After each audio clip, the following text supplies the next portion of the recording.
గోదావరి నది ఎర్రగా ఉప్పొంగి పారుతోంది.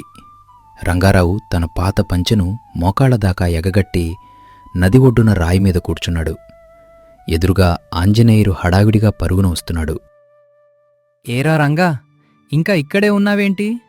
రేవులోకి పులసలు పడ్డాయిరా, ఒక్కోటి మిలమిల మెరిసిపోతున్నాయి. ఈ 7 వరదల్లో ఇదే మొదటి వల.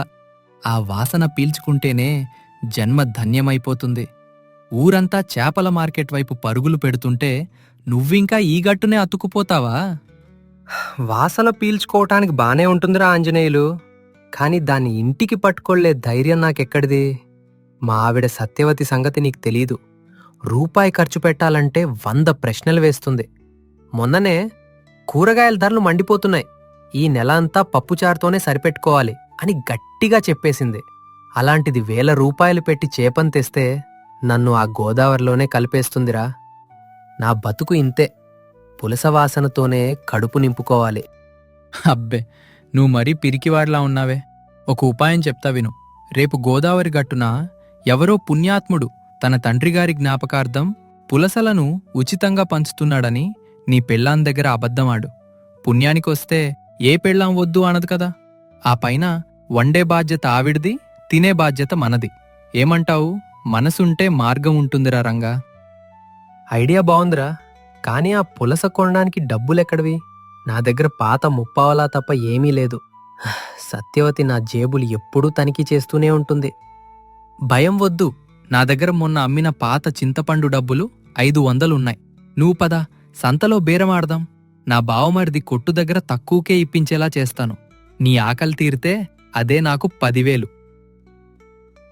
సంతలో విపరీతమైన రద్దీ. చేపలమ్మలు గొంతు చించుకుని అరుస్తున్నారు. ఒక పెద్ద బుట్టలో మెరుస్తున్న పులస ముందు రంగారావు, ఆంజనేయురు నిలబడ్డారు. రండి బాబు రండి, ఇదిగో నరసాపురం పులస. దీని రుచి చూస్తే లోకమే మర్చిపోతారు. 500 రూపాయలు. ఒక్క దమ్మిడి తగ్గదు. పక్క ఊరు జమీందారుగారు 600 ఇస్తానన్నా ఇవ్వలేదు. ఇది మీకోసమే ఉంచాను. చూడండి ఎలా తలతలలాడుతుందో. 500? ఆంజనేయులు, ఇది మన వల్లయ్యే పని కాదురా. మా సత్యవతికి తెలిస్తే నన్ను ఇంటి దూలాన్ని కట్టేస్తుంది. 500 ఈ నెల కిరాణా సామాన్లన్నీ వచ్చేస్తాయిరా. ఇంత ఖర్చు పెట్టి చేప తినడం అవసరమా అనిపిస్తోందిరా. ఒరేయ్, సాహసం చెయ్యనిదే పులస దక్కదు. ఏటా పులస కోసం కళ్ళుకాయలు కాచేలా ఎదురుచూస్తావు. ఇదిగో నా దగ్గర ఉన్నవన్నీ కలిపిస్తున్నాను. ఈ చేపను పట్టుకో. ఆ పైన నీ ఇష్టం. నీ పెళ్ళాం దగ్గర నేను చెప్పినట్టే చెప్పు, అంతా సర్దుకుంటుంది. రంగారావు గుండె గట్టి చేసుకుని, సరేరా, చచ్చానో బ్రతికానో ఈ ఒక్కసారి కొనేద్దాం. కానీ సత్యవతికి మాత్రం నువ్వు చెప్పినట్టే చెప్తాను. దానం వచ్చిన చేప అని నమ్మిస్తాను. నా ప్రాణం మీదకొస్తే మాత్రం నువ్వే కాపాడాలి. రంగారావు సంచిని చాటుగా పట్టుకుని లోపలికొస్తాడు. సత్యవతి రోలు దగ్గర పచ్చడి నూరుతూ వంటగదిలో గరిటెలు సర్దుతోంది. సత్యవతి, ఓ సత్యవతి, ఈరోజు మన అదృష్టం పండింది చూడు. సాక్షాత్తు గోదావరి తల్లి మనల్ని కరుణించింది. ఇదిగో పులస, దైవప్రసాదం లాంటిది. నీ చేతి వంట రుచి చూడాలని అది మన ఇంటికి నడుచుకుంటూ వచ్చింది. సత్యవతి వంటింట్లో నుండి బయటికి వచ్చింది. రంగారావు చేతిలో ఉన్న సంచిని అనుమానంగా చూస్తూ, ఏవండి, ఏంటి అంతలా అరుస్తున్నారు? ఆ సంచిలో ఏముంది? తోక కనిపిస్తోంది. మళ్ళీ ఏ అమాయకుడిని మోసం చేస్తెచ్చారు? మన దగ్గర అంత డబ్బు ఎక్కడిది? మొన్ననే కదా పాత బాకీ కట్టడానికి డబ్బుల్లేక ఇబ్బంది పడ్డాం. మోసం లేదు, గీసం లేదు సత్యవతి. ఈరోజు గోదావరి ఒడ్డున ఒక పెద్ద జమీందారుగారు తన పుట్టినరోజు సందర్భంగా పులసలను దానం చేస్తున్నారు. క్యూలో నిలబడి నీకోసం ఒకటి పట్టుకొచ్చాను. ఒక్క పైసా ఖర్చులేదు. మిసంగా మన పుణ్యం కొద్దీ దొరికింది. ఆంజనేయులు కూడా సాక్ష్యం. వాడు కూడా అక్కడే ఉన్నాడు. దానమా? పులసని ఎవరైనా దానం చేస్తారండి? ఈ రోజుల్లో మనిషికి మనిషి సాయం చేయడమే కష్టం. అలాంటిది 500 చేపను ఉచితంగా ఇచ్చారా? ఏమో, మీ అదృష్టం బాగుంది కాబోలు. పదండి, వంట చేస్తాను. ఆంజనేయులు అన్నయ్యని కూడా పిలవండి. వారు కూడా రేవులో కష్టపడుతుంటారు కదా, ముక్క రుచి చూస్తారు. పాపం వారికి కూడా పుణ్యం దక్కుతుంది. సత్యవతి మట్టి పాత్రలో కట్టెల పొయ్యి మీద వంట చేస్తోంది. పులుసు మరుగుతుంటే వాసన వీధి చివర వరకు వెళ్తోంది. రంగారావు, ఆంజనేయులు బయట అరుగుమీద కూర్చుని ఆ వాసనను ఆస్వాదిస్తున్నారు. దానమంట ఈయన నాకేం తెలియదనుకుంటున్నారు. ఈ పులస కనీసం 500 ఈయన నా దగ్గర దాచి ఆంజనేయులు అన్నయ్యతో కలిసి అబద్ధం చెప్పారు. ఆయనకి అంత ఖర్చు పెట్టే ధైర్యమెక్కడిది? ఖచ్చితంగా ఆంజనేయులు అన్నయ్యే ఉసిగొలిపి ఉంటాడు. వీరికి ఈరోజు తగిన గుణపాఠం చెప్పాలి. మర్యాదగా నిజం ఒప్పుకునేలా చేస్తాను. పులుసు రుచి చూపిస్తాను కాని అది వీరు అనుకున్నంత సులభంగా దక్కదు. సత్యవతి, ఏంటి ఆ వాసన? అమృతంలా ఉంది. చింతపండు గుజ్జు సరిగ్గా వేశావా? ఇంకా ఎంతసేపు? ఆకలి దంచేస్తోంది. కడుపులో ఎలకలు పరిగెడుతున్నాయి. అయిపోయిందండి. ముక్క ఉడకాలి కదా. పులుసు అంటే తొందరపడితే రుచిరాదు. మీరు వెళ్ళి ఆంజనేయులు అన్నయ్యని పిలవండి. అన్నీ వడ్డించి ఉంచుతాను. మీరు కూడా సిద్ధంగా ఉండండి.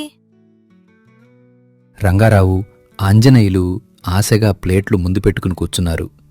అప్పుడే బయటనుంచి బావగారు అనే కేక వినిపిస్తుంది. అక్కయ్యా, బావగారు ఉన్నారా? ఆ కేక వినగానే రంగారావు గుండె ఆగినంత పని అయింది. అరే, ఎవరా శనిగ్రహం ఈ టైంలో వచ్చింది? అది సత్యవతి తమ్ముడు సింహాచలంగాడి గొంతు. వాడితో పాటు ఫ్యామిలీ ప్యాక్ కూడా వచ్చినట్టుంది. వాడు వస్తే పాత్ర ఖాళీ అవ్వాల్సిందే. ఆంజనేయులు, ఇప్పుడు మన పరిస్థితి ఏంట్రా? అయిపోయింది, అంతా అయిపోయింది. ఇక మనం పులుసు తిన్నటే. రంగా, వాడు వస్తే మన ముక్కలు మాయమైపోతాయిరా. ఏదైనా చెయ్యి. అసలే వాడు భోజనాప్రియుడు. రారా తమ్ముడు, ఎంత మంచి టైంలో వచ్చావు. సరిగ్గా పులుసు వండాను. దానం వచ్చిన చేప కదా. అందరం కలిసి పుణ్యం దక్కించుకుందాం. రా తమ్ముడు, రా, కూర్చోండి. సత్యవతి వడ్డిస్తోంది. సింహాచలం ప్లేట్లో 2 పెద్ద ముక్కలు. అతని భార్యకి 2 వేసింది. పాత్రలో ముక్కలైపోతున్నాయి. ఏమండి, తమ్ముడు పిల్లలు కదా అని అన్ని ముక్కలు వాళ్లకే వేశాను. మనవాళ్లే కదా. మీరు పెద్దవారు, సర్దుకుపోతారు. పాత్రలో ముక్కలైపోయాయి. మీకు పులుసు అంటే ఇష్టం కదా. ఇదిగోండి, ఈ చిన్న తోక ముక్క వేసుకోండి. పులుసుతో అన్నం కలుపుకుంటే చాలు, కడుపు నిండిపోతుంది. చుట్టాలకి పెట్టడంలో ఉండే తృప్తి మీకు తెలీదా అండి? రంగా, నా పరిస్థితి చూడు. నాకు కేవలం తలకాయ ఇచ్చింది. మనం 500 తగలేస్తే వాళ్ళు కుమ్మేస్తున్నారా. నా కష్టార్జితమంతా వాడు ముళ్ళు తీసి తింటుంటే నాకు ఏడుపు వస్తోందిరా. తిను ఆంజనేయులు, తిను. అబద్ధం చెప్పి తెచ్చిన చేప కదా. ఇలాగే ఉంటుంది. మన రాత ఇంతే. కనీసం పులుసైనా దక్కుతోంది, అది చాలు అనుకోవాలి. వాడు మన కళ్ళ ముందే ముక్కలు మెక్కుతుంటే నా కడుపు మండిపోతోందిరా. భోజనం ముగిసింది. సింహాచలం కడుపు నిండా తిని బయటకు వచ్చాడు. బావగారు, పులస అదిరిపోయింది. కాని మీరు దానమన్నారేంటి? సంతలో చేపలమ్మ చెప్తోంది పాలకొల్లు రంగారావు గారు 500 పెట్టి కొన్నారని. ఊరంతా చెప్పుకుంటున్నారు మీ ఔదార్యం గురించి. అంత రేటు పెట్టి కొన్నందుకు మీరు గ్రేట్ బావగారు. నిజంగానే మీరు జమీందారు లాంటివారు. అది విన్న సత్యవతి తీక్షణంగా రంగారావుని చూస్తూ, ఏమండి, నిజం చెప్పండి. 500 పెట్టి కొన్నారా లేక దానం తెచ్చారా? నా దగ్గర దాచి ఇన్ని 100 తగలేశారా? నిజం చెప్పకపోతే రాత్రికి అరుగుమీద గడ్డకట్టే చలిలో పడుకోవాల్సి వస్తుంది. ఇంటి తాళం నా దగ్గరే ఉంటుంది. జాగ్రత్త. అన్నయ్య, మీరు కూడా నిజమేంటో చెప్పాలి. సత్యవతి, నన్ను క్షమించు. నువ్వు వద్దంటావని, తిడతావని అలా అబద్ధం చెప్పాను. ఆంజనేయులుగాడే ఐడియా ఇచ్చాడు. నా దగ్గరున్న డబ్బులు పోయాయి. వాడి దగ్గర అప్పు కూడా చేశాను. ఆకలి మీద ఉన్నాను కదా అని అలా చేసేశాను. నన్ను ఏమీ అనుకు. రంగారావు తలదించుకుని కూర్చున్నాడు. ఆంజనేయులు కూడా తప్పు చేశానని దిగులుగా ఉన్నాడు. సత్యవతి కాసేపు మౌనంగా ఉండి ఒక నిట్టూర్పు విడిచి లోపలికి వెళ్ళింది. కాసేపటి తర్వాత పిలుపు వినిపించింది. ఏమండి, ఇటు రండి. మీమీద కోపముంది కాని మీ ఆకలి మీద కాదు. అన్నయ్యగారు, మీరు కూడా లోపలికి రండి. ఏంటి సత్యవతి, తిడతావా కొడతావా? నేను చేసింది తప్పే, ఒప్పుకుంటున్నాను. సత్యవతి వారి ముందు ప్లేట్స్ పెడుతూ, ఇదిగోండి, మీరు ఎంత అమాయకులో నాకు తెలీదా అండి? మీరు అబద్ధం చెప్తున్నారని నాకు మార్కెట్ నుంచి మీరు వస్తుండగానే అర్థమైంది. అన్నయ్య లాంటి స్నేహితులు ఉన్నప్పుడు మీరు అబద్ధాలు ఆడకుండా ఉండలేరు. నిజానికి ఆ దానం కథ వినగానే నాకు నవ్వు వచ్చింది. మరి ముక్కలు అందరూ తినేశారు కదా, తోక ముక్క తప్ప ఏమీ లేదు అన్నావు. చుట్టాలు వస్తారని నాకు ముందే తెలుసు. సింహాచలంగాడు ఈ టైంలోనే వస్తాడని ఊహించాను. వాడు ఎప్పుడు వచ్చినా భోజనం టైంకే వస్తాడు కదా. అందుకే నేను వడ్డించేటప్పుడే మీకోసం, అన్నయ్య కోసం 2 పెద్ద ముక్కలు తీసి వంటింట్లో దాచిపెట్టాను. చుట్టాలకి మర్యాద చేయాలి కాని ఇంటి యజమానిని పస్తులు ఉంచకూడదు కదా. ఇదిగోండి, తృప్తిగా తినండి. రంగారావు, ఆంజనేయులు కళ్లలో నీళ్లతో సంతోషంగా భోజనం చేస్తారు. సత్యవతి పక్కనే కూర్చుని వారికి విసురుతూ ఉంటుంది. ఆ వాతావరణమంతా ప్రేమతో నిండిపోయింది. సత్యవతి, నువ్వు నిజంగా అన్నపూర్ణవే. నీ ముందు నా అబద్ధాలు అస్సలు సాగవు. నాకర్థమైంది. నువ్వు పొదుపు చేసేది నా మీద కోపంతో కాదు, మన భవిష్యత్తు కోసమని. నీ విలువ తెలుసుకోలేకపోయాను సత్యవతి. అవునండి, పొదుపు లేకపోతే ఇలాంటి పులసలు మనం ఎప్పుడూ తినలేం. అయినా ఏటా ఒకసారి తినే పులస కోసం అంత ఆలోచిస్తానా? మీరు నిజం చెప్పి ఉంటే నేనే 500 ఇచ్చేదాన్ని కదా. సరేలేండి, ఇకపై నా దగ్గర ఏదీ దాచకండి. అన్నయ్యా, మీరు కూడా మీ డబ్బులు రేపొచ్చి పట్టుకెళ్ళండి. ఆయన ఎవరి దగ్గర అప్పు తీసుకోవడం నాకు ఇష్టం లేదు. మా ఆయన కష్టార్జితమే మాకు చాలు. వద్దు చెల్లెమ్మ, ఇది మా స్నేహానికి గుర్తు. ఆ ముక్క రుచి చూశాక నాకు డబ్బులు వద్దు అనిపిస్తోంది. కానీ నీ చేతి వంట ముందు ఏదీ సాటిరాదు తల్లి. ఈ జన్మకి ఈ రుచి చాలు. చూశావా ఆంజనేయులు, అబద్ధం చెబితే తోక ముక్కే మిగులుతుంది, నిజం చెబితే అత్తెసర్లో కూడా అమృతం దొరుకుతుంది. సత్యవతి, వచ్చే ఏడాది గోదావరి గట్టున మనమే అన్నదానం చేద్దాం. అప్పుడు ఇంకా ఎక్కువ పుణ్యం దక్కుతుంది. ఏమంటావు?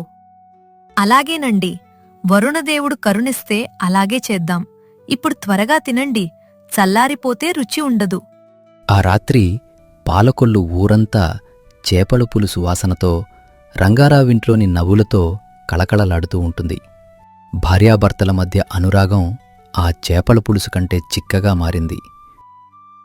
అబద్ధం చెప్పి అమృతాన్ని పొందినా అది అశాంతినే మిగులుస్తుంది. కాని నిజాయితీగా ఉంటే గంజి నీళ్లైనా అమృతంలా తృప్తినిస్తాయి. సంసారంలో దాపరికాలు లేనప్పుడే ఆ బంధం అమృతం కన్నా రుచిగా ఉంటుంది.